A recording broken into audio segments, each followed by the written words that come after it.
Okay, ಮೊದಲಿಗೊಂದು breaking news ಲಭ್ಯ ಆಗ್ತಾ ಇದೆ. ಬಿಕ್ಲು ಶಿವ ಕೊಲೆ ಕೇಸ್ ಆರೋಪಿ ಜಗ್ಗ ದುಬೈಗೆ ಎಸ್ಕೇಪ್ ಆಗಿದ್ದಾನೆ ಅನ್ನೋ ಮಾಹಿತಿ ಸಿಗ್ತಾ ಇದೆ. ಪೊಲೀಸರನ್ನು ಯಾಮಾರಿಸಿ A1 ಜಗ್ಗ ದುಬೈಗೆ ಹಾರಿದ್ದಾನೆ.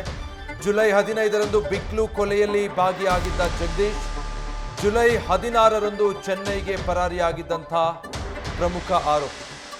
ಬೆಂಗಳೂರಿಂದ ಕಾರಲ್ಲಿ ಚೆನ್ನೈಗೆ ಹೋಗಿ ಅಲ್ಲಿಂದ ದುಬೈಗೆ ಎಸ್ಕೇಪ್ ಆಗಿದ್ದಾನೆ.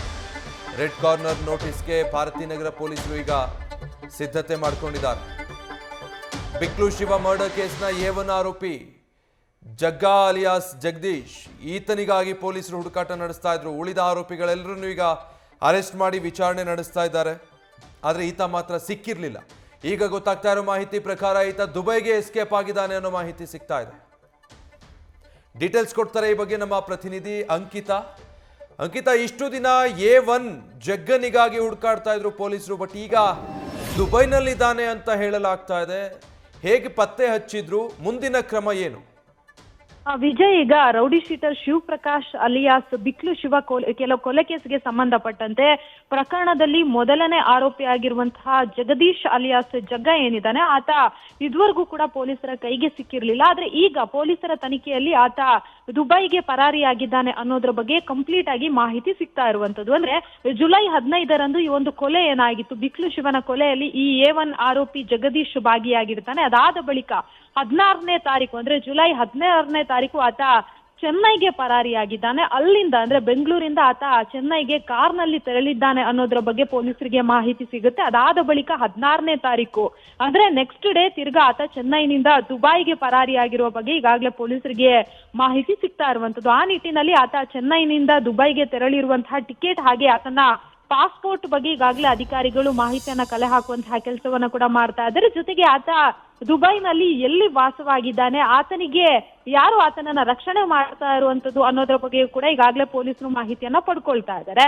ಮತ್ತೊಂದು ಕಡೆ ರೆಡ್ ಕಾರ್ನರ್ ನೋಟಿಸ್ಗೂ ಕೂಡ ಈಗಾಗಲೇ ಭಾರತೀನಗರ ಪೊಲೀಸರು ಸಿದ್ಧತೆಗಳನ್ನ ಮಾಡ್ಕೊಂಡಿರುವಂತದ್ದು. ಅಂದ್ರೆ ಕೇಂದ್ರಕ್ಕೆ ಮನವಿಯನ್ನ ಮಾಡೋದಕ್ಕೆ ಪೊಲೀಸರು ಎಲ್ಲಾ ವ್ಯವಸ್ಥೆಗಳನ್ನ ಮಾಡ್ಕೊಂಡಿದ್ದಾರೆ. ಕಂಪ್ಲೀಟ್ ಆಗಿ ಈ ಒಂದು ಪ್ರಕರಣದ ಪ್ರಮುಖ ಆರೋಪಿ ಆಗಿರುವಂತಹ ಜಗದೀಶ್ ಅಲಿಯಾಸ್ ಜಗ್ಗ ಈಗ ದುಬೈಯಲ್ಲಿ ಇರುವಂತದ್ದು. ಹಾಗಾಗಿ ಆತ ಹೇಗ್ ಹೋದ ಅಲ್ಲಿಗೆ, ಆತನಿಗೆ ಯಾರ್ಯಾರು ಸಹಾಯ ಮಾಡಿದ್ರು, ಕಂಪ್ಲೀಟ್ ಆಗಿ ಒಂದು ಮಾಹಿತಿಯನ್ನ ಕಲೆ ಹಾಕುವಂತಹ ಕೆಲಸವನ್ನ ಪೊಲೀಸರು ಮಾಡ್ತಾ ಇದ್ದಾರೆ. ಅದರ ಬೆನ್ನಲ್ಲೇ ಅಂದ್ರೆ ಇನ್ಸಿಡೆಂಟ್ ಆದ ಬಳಿಕ ಆತನ ಟ್ರಾವೆಲ್ ಹಿಸ್ಟ್ರಿ ಯಾವ ರೀತಿ ಆಗಿತ್ತು ಅದರ ಸಂಪೂರ್ಣ ಮಾಹಿತಿಯನ್ನ ಪಡ್ಕೊಳ್ಳುವಂತಹ ಕೆಲಸವನ್ನ ಈಗಾಗಲೇ ಅಧಿಕಾರಿಗಳು ಮಾಡ್ಕೊಳ್ತಾ ಇದ್ದಾರೆ. ವಿಜಯ್, ಸೊ ಅಂಕಿತ, ಈಗ ಈ ಮರ್ಡರ್ ಕೇಸ್ನಲ್ಲಿ ಈತ A1 ಸದ್ಯ ದುಬೈಲ್ ತಲೆಮರೆಸಿಕೊಂಡಿದ್ದಾನೆ.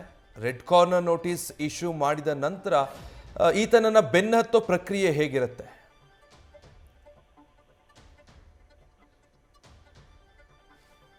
ಸಂಪರ್ಕ ಸಾಧ್ಯ ಆಗ್ತಾ ಇಲ್ಲ ಅಂತ ಅನ್ಸುತ್ತೆ. A1 ಆರೋಪಿ ಜಗ್ಗನಿಗಾಗಿ ಪೊಲೀಸರು ಸಾಕಷ್ಟು ಹುಡುಕಾಟ ನಡೆಸ್ತಾ ಇದ್ರು. ಬಿಕ್ಲು ಶಿವ ಮರ್ಡರ್ ಕೇಸ್ನಲ್ಲಿ ಈತ ಪ್ರಮುಖ ಆರೋಪಿ A1. ಉಳಿದೆಲ್ಲ ಆರೋಪಿಗಳು ಪೊಲೀಸರ ಕೈಲಿ ತಗಲಾಕೊಂಡಿದ್ರು. ಆದರೆ ಜಗ್ಗ ಮಾತ್ರ ಇದುವರೆಗೂ ಸಿಕ್ಕಿರಲಿಲ್ಲ. ಹೀಗಾಗಿ ಜಗ್ಗ ಎಲ್ಲಿ ತಲೆಮರೆಸ್ಕೊಂಡಿದ್ದಾನೆ ಅಂತ ಹೇಳಿ ಪೊಲೀಸರು ಆತನ ಹುಡುಕಾಟಕ್ಕೆ ಮುಂದಾದಾಗ ಗೊತ್ತಾಗ್ತಾ ಇರೋದು, ಈತ ಇಲ್ಲಿಂದ ಚೆನ್ನೈಗೆ ಕಾರಲ್ಲಿ ಟ್ರಾವೆಲ್ ಮಾಡಿದ್ದಾನೆ. ಅದಾದಮೇಲೆ ಅಲ್ಲಿಂದ ದುಬೈಗೆ ಎಸ್ಕೇಪ್ ಆಗಿದ್ದಾನೆ. ಸದ್ಯ ದುಬೈಯಲ್ಲಿ ತಲೆಮರೆಸ್ಕೊಂಡಿದ್ದಾನೆ ಜಗ್ಗ ಅನ್ನೋದು ಗೊತ್ತಾಗ್ತಾ ಇದೆ. ಹೀಗಾಗಿ ರೆಡ್ ಕಾರ್ನರ್ ನೋಟಿಸ್ ಇಶ್ಯೂ ಮಾಡಿ ಜಗ್ಗನನ್ನು ಅಲ್ಲಿಂದ ಅರೆಸ್ಟ್ ಮಾಡಿ ಇಂಟರ್ಪೋಲ್ ಆಫೀಸರ್ಸ್ ಆ ಮೂಲಕ ಕರೆತರುವಂಥ ಪ್ರಯತ್ನವನ್ನು ಈಗ ಪೊಲೀಸರು ಮಾಡಬೇಕಾಗುತ್ತೆ. ಈತನಿಗೆ ಇಷ್ಟಕ್ಕೆಲ್ಲ ನೆರವಾಗಿದ್ದು ಯಾರು?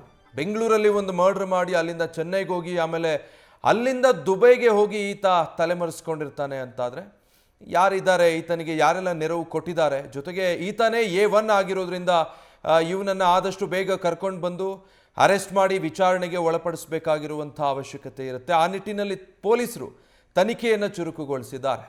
ಜಮೀನಿನ ವ್ಯಾಜ್ಯವೊಂದಕ್ಕೆ ಸಂಬಂಧಪಟ್ಟ ಹಾಗೆ ನಡೆದಂಥ ಮರ್ಡರ್. ಬಿಕ್ಲು ಶಿವ ಮತ್ತು ಜಗ್ಗ ಮೊದಲಿಗೆ ಸ್ನೇಹಿತರಾಗೇ ಇರ್ತಾರೆ. ಆದರೆ ಒಂದು ಜಮೀನಿನ ವ್ಯಾಜ್ಯ ಅವರಿಬ್ಬರ ನಡುವೆ ವೈಮನಸ್ಸಿಗೆ ಕಾರಣ ಆಗಿ ಅದು ಜಗ್ಗನ ಬಿಕ್ಲು ಶಿವನ ಕೊಲೆಯಲ್ಲಿ ಅಂತ್ಯ ಆಗಿರುತ್ತೆ.